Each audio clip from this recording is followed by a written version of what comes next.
গণতন্ত্রের যে প্রধান সত্য ভোট দেওয়ার অধিকার, আমাদের নিজেদের অধিকারে পেলে আমরা বঞ্চিত। প্রবাসী বাংলাদেশিদের ভোটাধিকার সহ বিভিন্ন দাবি দাওয়া নিয়ে বিক্ষোভ কর্মসূচি পালন করেছে সামাজিক সংগঠন নন রেসিডেন্স বাংলাদেশি ইউকে। 16 মে শুক্রবার বিকেলে লন্ডনের ঐতিহাসিক আলতাফ আলী পার্কে দোয়া ও জাতীয় সঙ্গীত পরিবেশনের মধ্য দিয়ে সমাবেশের সূচনা করা হয়।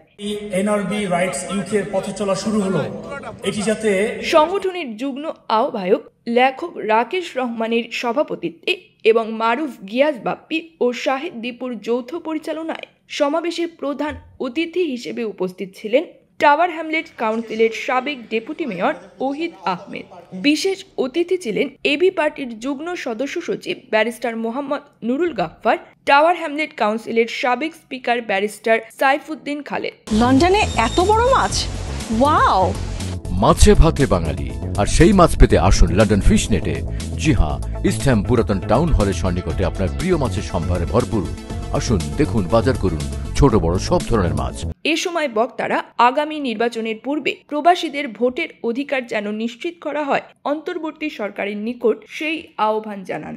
আজকে 16 মে 2025 আমরা আলতাফ আলী পার্কে লন্ডনের আমরা একটি এনআরবি নন রেসিডেন্ট বাংলাদেশিরা আমরা এখানে এসেছি।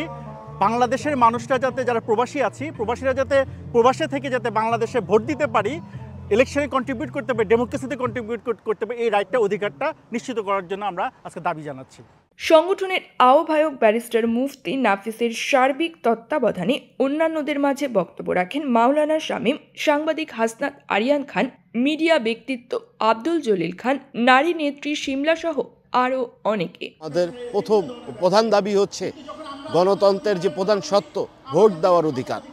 আমরা প্রবাসীরা বাংলাদেশের সুখে দুঃখে, বিশেষ করে সেই মুক্তিযুদ্ধ থেকে শুরু করে 71, 90, 24 আমরা সক্রিয় ভূমিকায় রয়েছি এবং প্রবাসীদের অর্থে বাংলাদেশের অর্থনীতিতে একটি সমৃদ্ধ দেশ গড়ার যে প্রক্রিয়া চলছে, সেখানে প্রবাসীদেরকে যেভাবে খাটো করে দেখা হয়, যেভাবে নির্যাতন করা হয়, সেই নির্যাতন থেকে বেরিয়ে আসতে আমরা যদি ভোট দেওয়ার অধিকার পেয়ে যাই, তাহলে আমাদের মুখের কথার উপরে দেশ এবং গণতন্ত্র এবং যারা পরবর্তীতে সরকার আসবে তারা পরিচালিত হবে। তাই আমরা বলতে চাই, আগামী নির্বাচনের আগে আমাদেরকে যদি ভোট দেওয়ার অধিকার না দেওয়া হয়, আমাদেরকে ভোটার না করে আগামী নির্বাচন আমরা প্রবাসীরা বাংলাদেশে হতে দিব না এবং আমরা রেভিডেন্স যোদ্ধারা রেভিডেন্স বন্ধ করে দিব। শুধুমাত্র আমরা ইংল্যান্ডের বা ইউকের প্রবাসীরা না, এটা সারা বাংলাদেশের যেসব প্রবাসী ভাইরা সারা পৃথিবীতে থাকে তাদের পক্ষ থেকে আমরা ভয়েস তুলেছি। এই ভোটাধিকার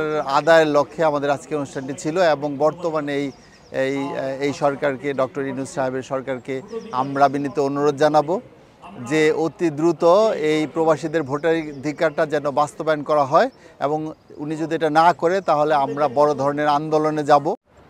আজকে ঐতিহাসিক আলতাফ আলী পার্কে প্রবাসী বাংলাদেশিরা আমাদের ভোটার অধিকারের জন্য আজকে যে একটা ব্যানার হয়েছে দেখেছেন, আমাদের সাংবাদিক বন্ধুবার লেবার পার্টির যুগ্ম মহাসচিব এবং বিশেষ সাংবাদিক রাকেশ সমাজে আয়োজন করেছেন, তাকে ধন্যবাদ জানাচ্ছি। সেই সাথে সাথে আজকে শুধু লন্ডন নয়, সারা পৃথিবীতে যেখানে বাংলাদেশি বংশোদ্ভূত রয়েছি, আমরা চাচ্ছি আমাদের ভোটার অধিকার। আমাদের প্রত্যেক জায়গাতে আমরা বঞ্চিত হচ্ছি। একটা মানুষ মারা গেল, তার লাশ নিয়ে ঠেলাঠেলি লেগে জায়গা, এটাও বঞ্চিত হচ্ছে। বা এই সব থেকে আমরা রেভিডেন্স যোদ্ধা, আমরা অনেক কিছু করতে পারি, কিন্তু আমাদের নিজেদের অধিকারে পেলে আমরা বঞ্চিত। আমরা চাই এই বঞ্চিত আর থাকতে চাই না। আমরা চাই আমাদের ভোটার অধিকার।